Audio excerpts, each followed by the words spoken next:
Hi, everyone. Welcome to Kiki and Kibitz. It's Mary, and I'm here with today's edition of 90 Days and 900 Seconds, The Other Way, Season 4, Episode 8. For every joy, there is a price to be paid. And so far this season, I think the viewers are paying the price, but I am here every week to bring you a recap. So if you don't want to watch, you can watch me and I'll bring you the Cliff Notes version. And if I was going to give this week's episode a grade, I would give it a solid C plus. And if I was going to give this episode a summary, a short summary in a line, let's see. Blood sausages, camels, and horses. Oh my. So let's jump right into it. 900 seconds on the timer. And let's go. Nicole and Mahone. Of course, we start off with them fighting. It wouldn't be an episode of The Other Way without Nicole and Mahone fighting. So we do a time lapse thingy, okay? So we start off with them fighting. Nicole is storming away. Mahone, get away from me. And then we do 5 hours earlier. 5 hours earlier. Nicole is sitting at her vanity thing, and Mahone is like, honey, sweetie, what are you doing? And Nicole's like, I'm just finishing up my breakfast. So Mahone decided that today is the day that he is going to teach Nicole the prayers, okay? And he is going to, take it upon himself. He listened to what his uncle told him, and he's going to teach her how to pray, okay? So she puts on the hijab, covers her hair, and I get what Mahone was saying. I'm going to get comfortable here, okay? Mahone said, this is not the first time Nicole has seen me pray. And I'm sure this is not the first time Nicole has seen female family members pray. I'm sure Nicole has seen his mother pray. I'm sure Nicole has seen other female family members pray. Nicole was acting like this is the first time she has ever seen anyone pray. She's like, oh, how do you wash your hands? What is this washing thing? Oh, I have to tuck in every strand of hair. Yes, Nicole, come on. Okay, so, Mahone was very patient, showed her how to lay out the rug, and they did the whole prayer thing. And I swear his eyes lit up when she had the hijab on, and when they did the prayers, and he felt very bonded with her at that moment. He really did. You could see that he felt very bonded with her. Okay, they had that moment, and then they're going to go to the pool. She is not happy about this Olympic speed racer swimsuit that has to wear. She is literally covered from neck all the way down to her ankles. I mean, like from here to here to her ankles. She is not happy with the swimsuit. But you are not in America anymore, girl, and you should have done your research. I mean, come on. So she asked Mahone, like, very flippantly, do I need to wear anything under the suit? And he got annoyed, and he walked, to the kitchen. And I think he was trying to deflect conflict. And she's like, oh, but what did I say? That was wrong and whatever. And he's like, just go get ready. They go to the pool.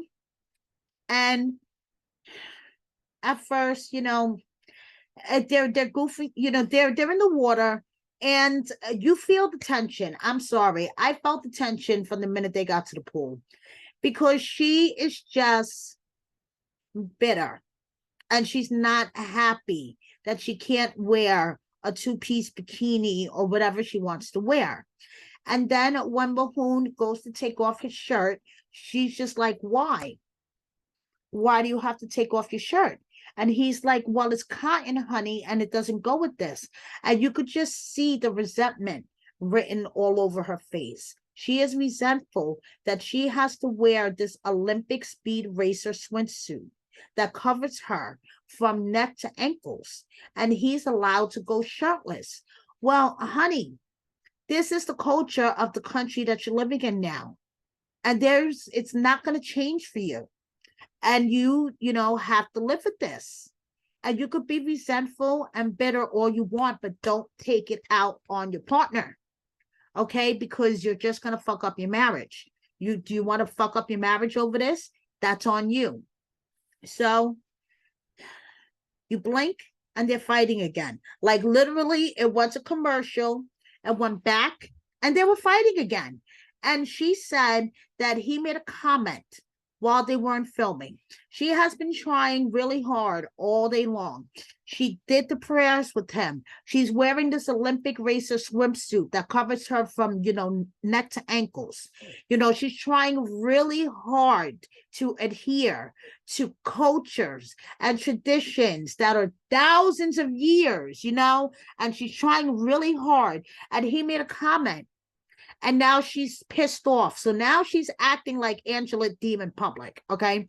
She's like yelling at him and storming off and, and she's just acting out in front of this hotel in Egypt and embarrassing him. And not for nothing, things like this don't happen in Egypt. And he is like, holy shit, we have to remember where we are. We are not in LA, Nicole. You are not in LA anymore. Okay, so you have to tone it down and adjust yourself to where you are. Okay, so he's like, either you calm down, okay, I give you 5 minutes to calm down and come with me and we go home and we talk about this, or we're gonna get divorced. Like he is just like so like up to here with her at this point, which I honestly don't blame him. Okay. He's just like, oh, what the hell? She's embarrassing me in public. Okay. And she is just like, he's just pick. All he does is pick. And she sounds like a robot because she just, picks a certain thing and she says, pick. And Mahone is in Mama Debbie mode. Mahone is like, I'm done. So, anyway, moving on, we have Kris and Jeymni. Now, this is day 5, okay? Now, mind you, last week, Kris was in so much pain, she was bedridden that she couldn't go with Jeymni to go have dinner with her friends. But now she has miraculously recovered and they are going glamping. Let that sink in for a minute, okay?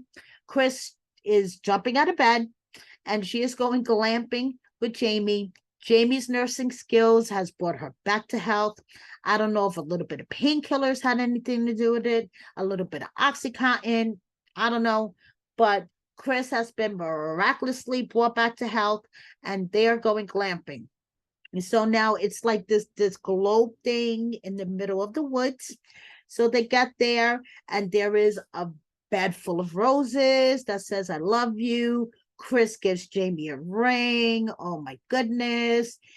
Everybody's so happy. So now they have a romantic dinner.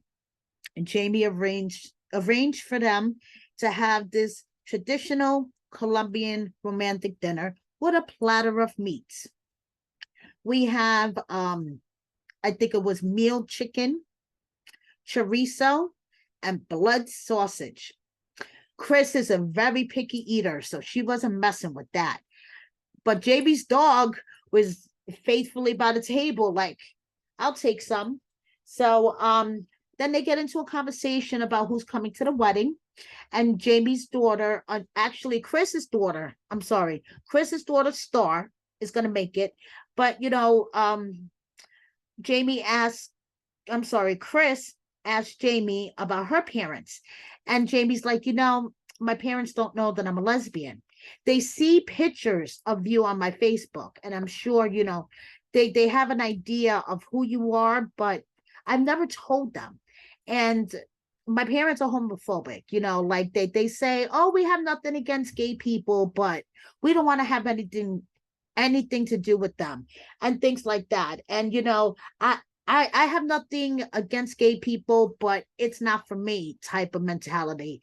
And Kris is like, hearing JB say that, it really breaks my heart, because I would hate, for my daughter to feel like that she wouldn't be able to talk to me about something like that. And Kris said, when she came out to her mother, she was actually afraid, but her mother's reaction was a lot cooler than, what she thought it would be. And Jeymni is just like, I'm happy now. I really don't need my family. I'm just happy with the way things are. So moving on, we have Danielle and Johann. So Danielle, she is finally moving permanently to the Dominican Republic, her and her stuff. And she is sitting in her apartment, her and her stuff, and it looks like my mother-in-law's basement. And that tells you a lot. So her and her stuff are moving to the DR. She has about 10 suitcases. She is struggling. And when she gets there, she is so happy not only to arrive, but to hand off the suitcases to Johann. Johann shows up in a 4-door car. Now, I get where Danielle is coming from, okay? You would think he would have rented a van. He doesn't own a car. He rents a car from his friend every time Danielle comes to the DR for 2 weeks or whatever, and he rents his 4-door car. Now, you would have thunk that Johann would have thunk at that time, okay, maybe Danielle would be arriving with more than her usual 4 suitcases or whatever she comes with when she stays 2 weeks. She's coming permanently. She's relocating her whole life. But no, he's a man. And unfortunately, men don't think about the logistic details sometimes. A lot of the times, okay? They don't think about the logistic details unless you point it out to them. Okay, so Danielle should have pointed out to him. Listen, Johann, I have a shitload of stuff. I am going to need you to rent a van. So this is on her as well. 50-50 blame, 50-50 accountability. So he shows up to the airport in this little car, and she's like, shit, how are we gonna get all my stuff in the little car? So he's like, I'll figure this out. And he like stuffs suitcases in the back, pulls out a rope from the trunk, whatever, and ties suitcases, to the top. And she's like, I don't like this, but okay, but you're not driving, because dude, you only have 1 year's of driving experience, and you have gotten into an accident and you have gotten tickets. I have 25 years. So you're driving, and I'm driving. And he's looking at her like, no way. There is no way that I am going to be seen in my country driving down the road with all this shit tied to the roof of a car with a woman driving the car. No, no, no, no, no, no, no. Bitch, get out the driver's seat. I'm doing this. I'm going to drive slow. And let me be the man. Let go of my balls for a minute, Danielle. Let go of my balls for a minute and let me do this.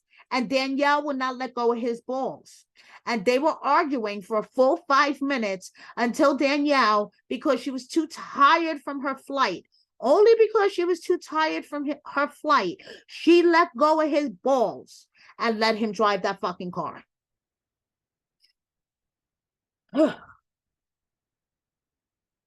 And her little confessional about men thinking with their penises, okay? About a penis being a thinking tool, that shit was very condescending, okay? Because women are dumb too.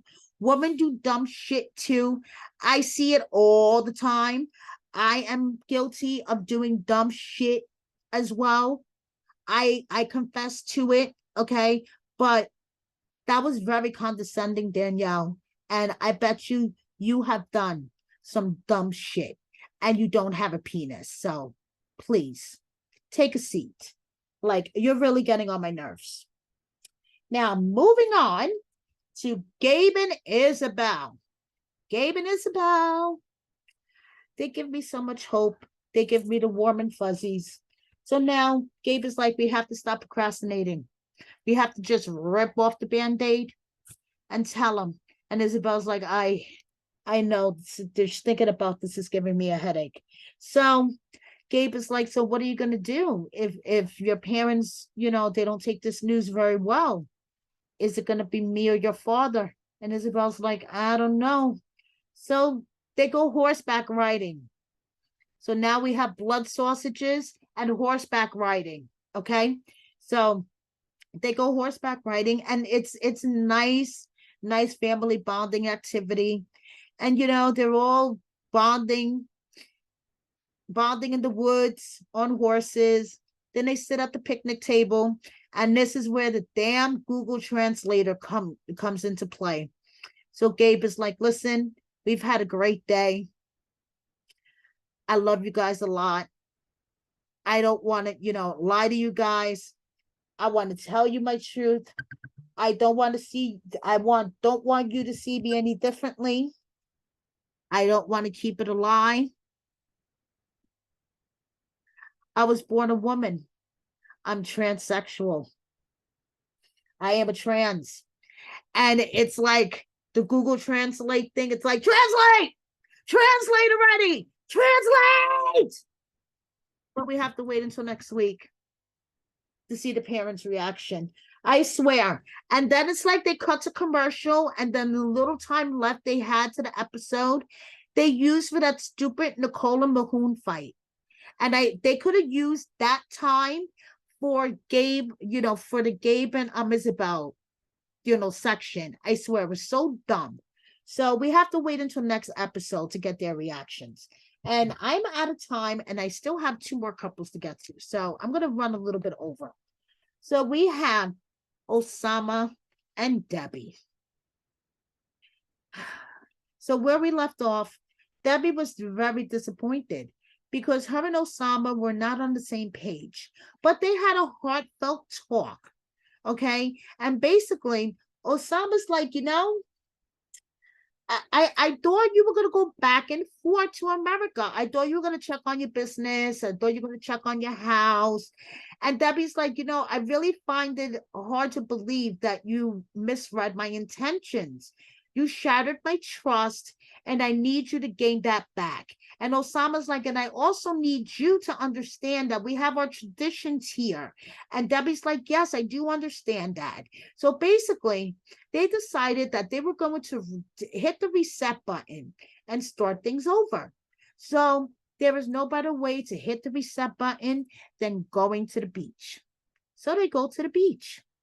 And guess what? There's a camel. And Debbie is going to mark another thing off her bucket list and ride a camel on the beach in Morocco with her dream boy, Osama. Oh my goodness. And yes, she did. And yes, she did. Yes, she did. And yes, she did. And it was a classic. Let me tell you, this should be a classic 90-day scene. She whooped it up. She fucking loved every minute of it. She was hanging on to Osama for dear life. I don't know how she didn't break that poor man's ribs, okay? And that camel, I swear, she made that camel tired, okay? By the time she got off the camel needed a nap. But you know what mattered? She had fun. She was living her best life, and she created a memory for herself. And that's all that matters. That's all that fucking matters. And you go, Debbie. You go, Debbie. And guess what? I'm rooting for her and Osama again. She asked Osama, did I embarrass you? Does my outrageousness? And he's like, no, that doesn't, she's saying, he's like, I keep telling you, I only have eyes for you. When you're around, wait, where does it, I'm looking for it. He says, you make me happy. You don't embarrass me. I don't see anything around when you're around. And then I find this so sweet. And I hope he really doesn't turn out to be a scammer. And the two of them live live happily ever after. If I fall, I get sick. I turn around, I find you and family, and that's all that matters, not these people. And I found that so, so sweet. So I want to believe in them. Okay. Match Sharp Productions. Stop playing games with my head. That's all I have to say. Stop playing games with my emotions. Because last week you made me hate Osama. And this week you're making me go, oh, I love them. Okay. So it's either they're going to make it or he's a bullshit scammer. And, Debbie's going to like, I don't know, take her peacock fan and like beat him repeatedly over the head with it. So let's make up our minds. Okay. That's all I have to say. So now for our final couple, Jen and Rishi. So Jen is going back to the US. And before she goes back, Rishi gives her another engagement ring because he realizes he did it. He done did it. Okay. He got away with it. He didn't have to introduce her to his parents as his fiance. Okay. His parents are still, I'm sorry, his mother is still searching for a fiance for him. He didn't have to introduce Jen to his mother as his fiance. Okay. His family thinks Jen is a friend. Jen is going back to the US. She has to request another visa, which is going to take God know how long. And yeah, let me just give her another ring and she'll be happy. So, Rishi, you did good. So Jen goes back to the US, and I was wrong. I thought that she was going to give him some milk before she left, but she didn't. And she got a ring. So she went back to the US without giving him any milk. And her family can't believe it. Her family cannot believe that he didn't tell his family that she was his fiance, that his family is looking for a fiance for him, the whole joint family situation, everything. I mean, her brother was sitting there like he's a bullshitter. Like, how could you believe all this? And they expressed their distrust in Rishi, and Jen is insisting that everything is hunky dory, as usual. And that's where we left off. So we shall see what happens next week. And that's basically it. I'm looking forward to Isabel's parents' reactions, Debbie and Osama, because Matt Sharp keeps playing with my emotions. I want to know, should I be rooting for them or I should be buying a peacock fan to beat Osama with? And that's basically it. Thank you so much for watching me. Please subscribe if you don't already. Please hit that like button, share my video with a friend or 10, and check out my online publication, wordonthestreetreality.com, for tea about 90 Day Fiance and Love After Lockup if you guys are into that. Thank you so much and see you next time. Bye.